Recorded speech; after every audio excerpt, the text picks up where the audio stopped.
So I just got done watching the virtual launch of the FY21 Harley lineup.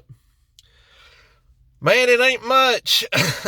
All I got from it, to be honest, I kind of skipped around in the video because I didn't really. I mean, after the first 4 or 5 minutes, it was just all marketing BS. Nothing of any substance. So I was flipping around a little bit in the video. All I could get from it was that the CVOs got a 117 now. And Rockford Fosgate has a deal now with Harley, and I don't know if that was just for CVOs or just touring models. I really don't care. Other than that, nothing new. Just new paint. They didn't talk at all about the Pan America, which it has its own launch event that they're going to do, I think, here in a couple days.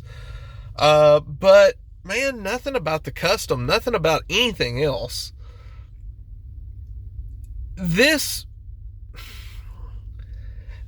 man, I continue to say this every time anything happens with Harley, but this ain't good to me. To me, it ain't good. I said this in the video that Tony and I did. The Pan Am should have already been out. They've already should have been making game-changing moves last year or the year before.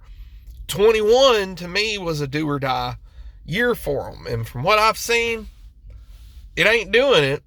The only other alternative is the other one. I don't know.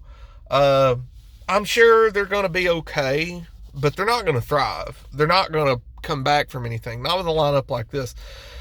I don't know if Harley guys know about it, but Japanese motorcyclists, those guys, they know what I am talking about when I say that Harley did nothing but bold new graphics for FY21.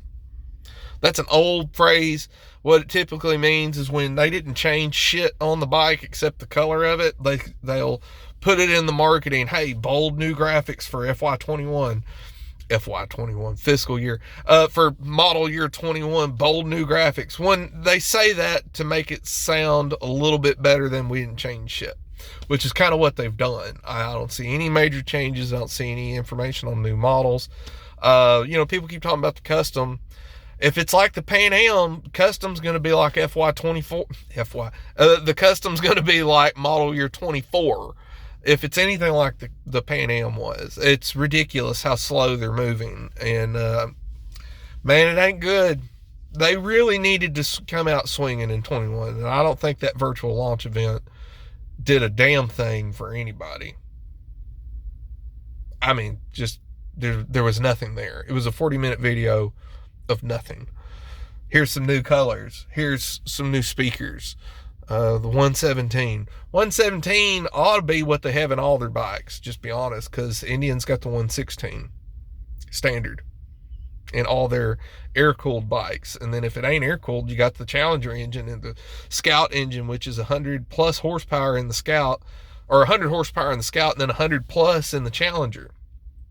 The 117 is what you need to have across the board in your bikes, but they're not even doing that. Or the 114. A lot of people thought the 107 was going to be gone, and that the 114 would be the de facto standard engine, and then your 117 would be a step up from that. But they're not even doing that. You got to get something special off their lineup just to get the 114. And then for the 117, you got to go to CVO. The CVOs should have 124s or the 131s or some shit like that.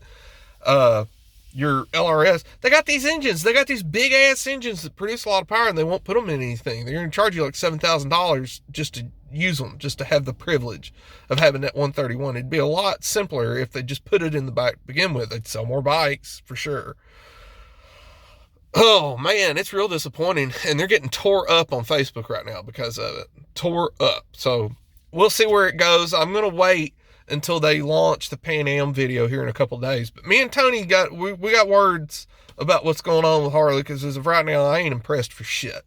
So anyway, we'll see you in a few more days. We'll get together and do something once the Pan Am video comes out.